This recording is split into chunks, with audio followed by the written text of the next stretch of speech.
growing up, you know, I had a knowledge of Christ, but not any. I was never saved.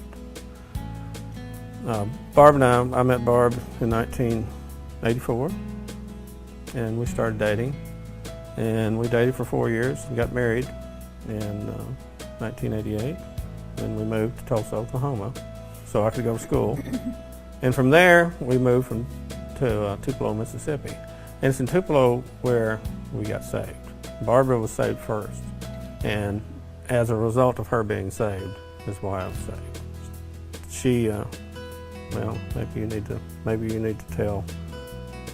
Well, I was raised Catholic, and the baby of 6, so I'm pretty spoiled.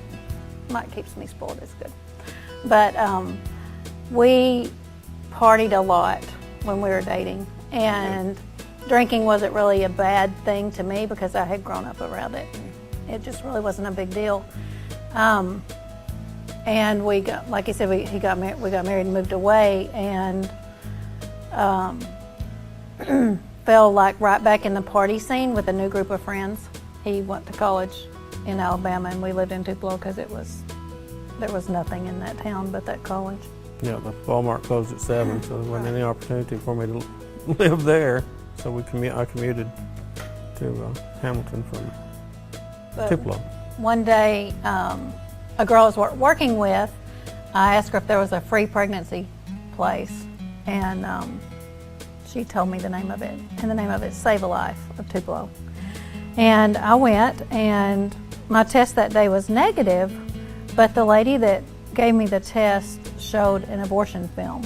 And being a volunteer at the Pregnancy Resource Center, usually when you have a married client, you don't show them an abortion film, you show them a baby film because they're so excited to be pregnant.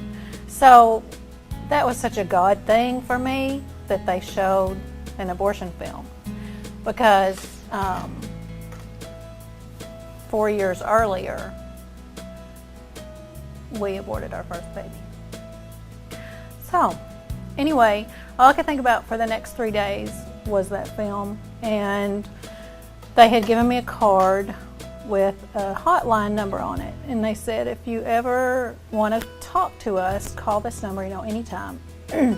So I called the number one night. Mike was at work, and I got a hold of a lady, and she said, I've not had an abortion, but my director has, and if you will give me your number, I'll have her call you right back. I was like, oh no, this is something my husband and I do not ever talk about. I'm not going to give you my number. And she's like, please, I promise if she doesn't call you right back, or if she can't, I'll call you.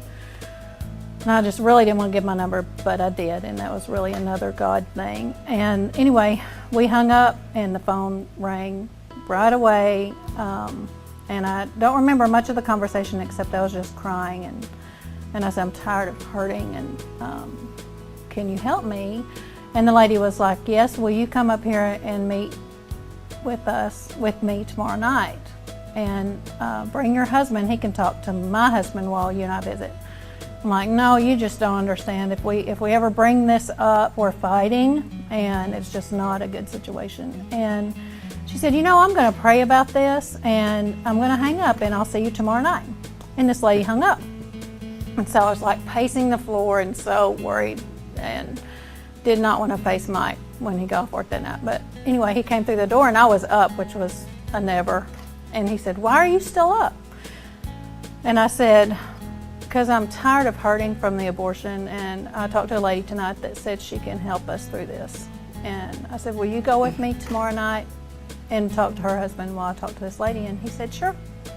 So it was just a God thing. And we went the next night, and she presented the plan of salvation to me, but it sounded way too easy. I wasn't going to believe that Jesus forgave me for that. And I understand he covers all our sin, but abortion's a biggie. And anyway, for the next 2 years maybe, we went to marriage counseling with them. And Mike met with another guy too, Bob McHouston. And it was a rough period for us, but very necessary. And I went through a workbook for post-abortive women. And at the end of the workbook, we had a weekend where me and 3 other ladies who had been going through the class with me, we met at the center and we shared our abortion experience with each other. It was like kind of like closure. And I remember them saying, you need to go to a room and take a notebook and a pen, and you need to just talk to God.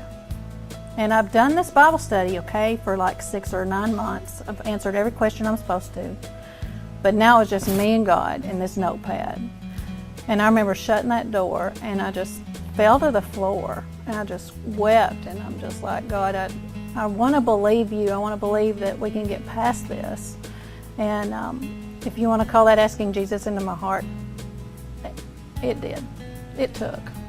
And anyway, it was just an awesome day, and I still have some memories from that and some tangible things from that experience. And we were allowed to name our baby and pray about whether it was a boy or a girl, and just really give humanity to something that is called a blob of tissue and something that's not considered a baby. But I mean, that's not all of our life together. We have had 5 kids now, and been married 26 years, and 26 years and 19th. Mhm. Just celebrated. And we, there have been hard times. I feel like I'm monopolizing the conversation. Well, You talk. well, it was a life-changing experience that's still going on today. And there was a time in my life before Jesus that I couldn't imagine, life, not living life the way I did, and having fun, and didn't think I would be able to have fun as a Christian. But boy, was I wrong. I have so much more fun now than I ever did before, and enjoy life so much more. And, I wake up Sunday morning, I have no regrets, and I feel good. So it's incredible.